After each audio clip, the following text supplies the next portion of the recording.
ఆయన ఉపదేశాన్ని సేవకుడు ప్రకటిస్తాడు. ఆయన ఉపదేశాన్ని మోసుకొని వస్తాడు ఉపవాసం ఉండి. ఆయన ఉపదేశాన్ని ప్రకటిస్తాడు. ఆరోగ్యమన్నా లేకున్నా ఇదిగో ఉపవాసములో ఉండి ఉపవాసాలు ఏమి తినకుండా వచ్చి స్వచ్ఛమైన ఉపదేశాన్ని మోసుకొని ఉపదేశ క్రమాన్ని తీసుకొని వస్తాడు సేవకుడు.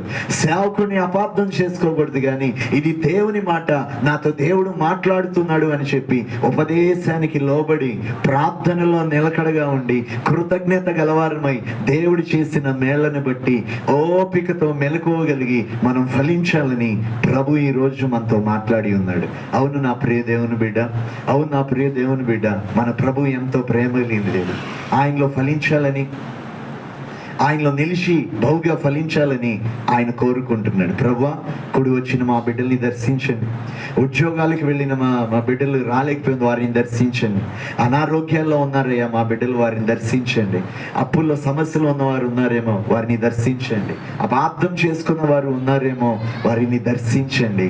అయ్యా నా తండ్రి, నొచ్చుకున్నారేమో, ఒకవేళ వారికి అర్థమయ్యే రీతిగా మీరు మాట్లాడి వారిని దర్శించి బలపరచండి నా ప్రభువా. నీ ప్రేమ కలిగిన మాటలతో, నీ ఆప్యాయత కలిగిన మాటలతో, నీ అనురాగముతో మా బిడ్డల్ని దర్శించండి నా తండ్రి.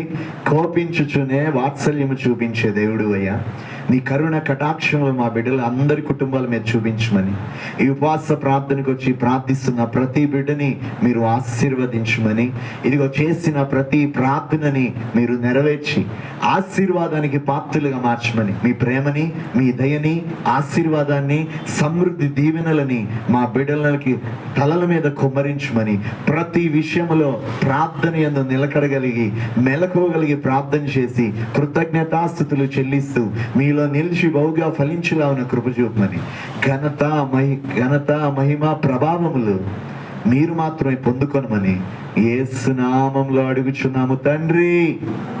ఆమేన్, ఆమేన్. ఆశీర్వాదం. మన తండ్రి అయిన దేవుని ప్రేమ,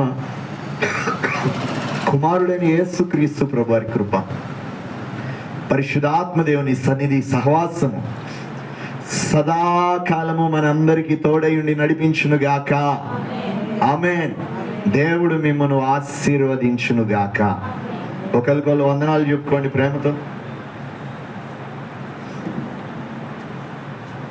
ఒకరికొకరు వందనాలు చెప్పుకొని దేవుని మహిమపరచండి.